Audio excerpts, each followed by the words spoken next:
As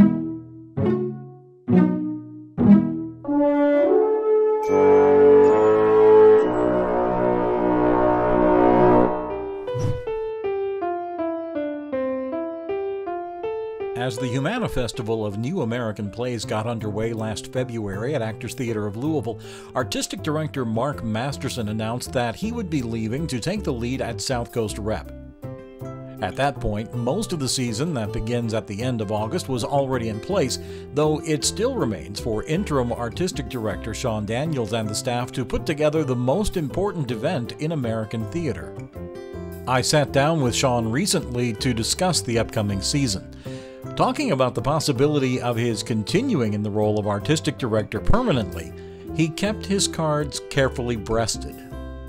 Marc was here for 11 years, and so I think the search committee really wants to make sure that they take their time and find the exact right person, knowing that they may be here. I mean, Marc was here for 11 years, and when he left, everyone was like, you just got here, since John was here for some 35 years. So I think they're going to take their time, they're going to do a national search, they're going to make sure that they vet all the candidates, and I would bet that they make an announcement somewhere in the November to January range. So we're going to start off the season with Sense and Sensibility, which is the delightfully witty and charming Jane Austen tale of two sisters who decide that they're going to take different paths to figure out what happily ever after means. And John Jory, who did our Pride and Prejudice and also was the artistic director here for approximately 270 years, is returning to adapt it and direct it. And he has a real great sense of timing and a great sense of language, and so I'm sure that it will be just as strong and just as exciting as when we did Pride and Prejudice. The next thing that comes up on our main stage is The Adventures of Tom Sawyer, which is the Mark Twain tale about when childhood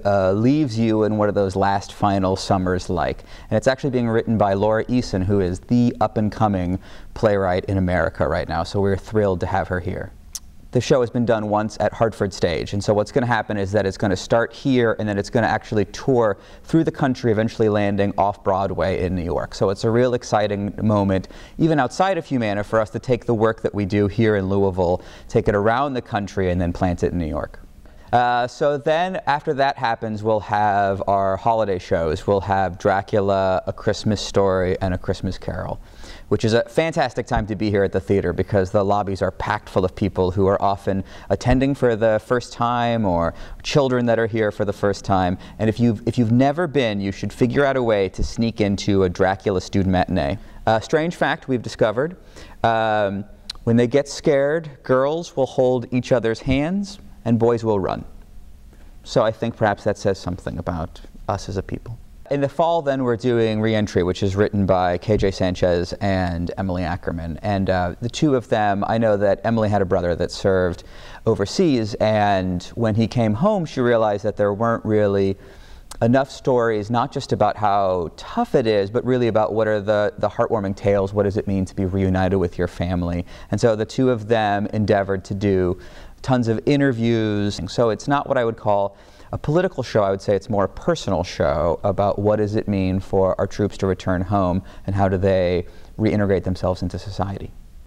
So in January, we're doing a play called The Elaborate Entrance of Chad Deity, and this play has won award after award, and we are the first production that's going to happen outside of New York. It was a finalist for the Pulitzer Prize, it won the Obie for Best New Play, and the New York Times named the playwright Christopher Diaz Playwright of the Year.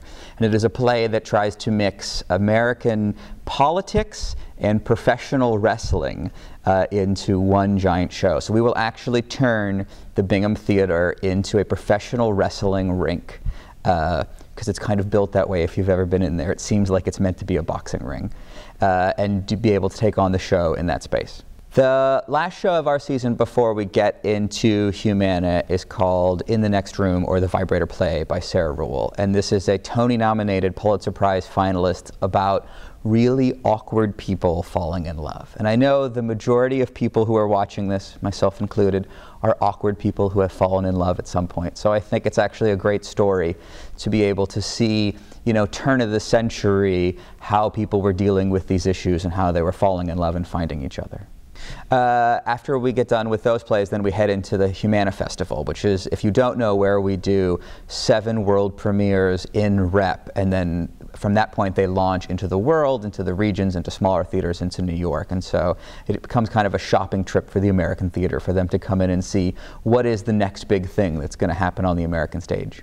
Well, you know, the nice thing is that these things kind of build upon themselves. And so, like, when you have as strong a year as we had last year, that makes playwrights more excited to have their work done here. And so we have seen an even larger influx of really strong plays, high-level playwrights wanting to have their plays done here. Everybody wants to be part of a winning team. So once you have a great year like we had last year, the pool of plays that we have to choose from is even stronger this year than it was last year. So right now we're in the midst of reading and traveling around the country to see workshops and things like that. So hopefully in the next couple months we'll be able to announce what we're doing. Sometimes we feel like doing 7 plays might not be enough to fill our weekends, so we have other things that go on. We have 4 different weekends. We have college days where we have college students come from around the country to be able to see what's going on. We have a locals weekend where we make sure that anybody in Louisville can come in for cheap to be able to see the shows that are going on. And then we have 2 industry weekends. And in the final industry weekend, we have the American Critics Association, who comes in and gives out their awards and their grants, and we also have our 10-minute play festival, where we have the 3 top 10-minute plays that we do here at the festival. So we feel like that gets closer to keeping us busy through the month of March. I would be thrilled if everybody would join us for this year's season. I think it's actually one of the strongest seasons we've put together in some time. And if you can go to actorstheatre.org, or if you're on Facebook, and you're probably on Facebook, you can go to the Actors Theatre page and like it, and then you'll be able to get deals, you'll be able to get inside information, be able to know about the shows as they come up. And of course, come regularly to artslouisville.com to find out what's happening in and around Louisville.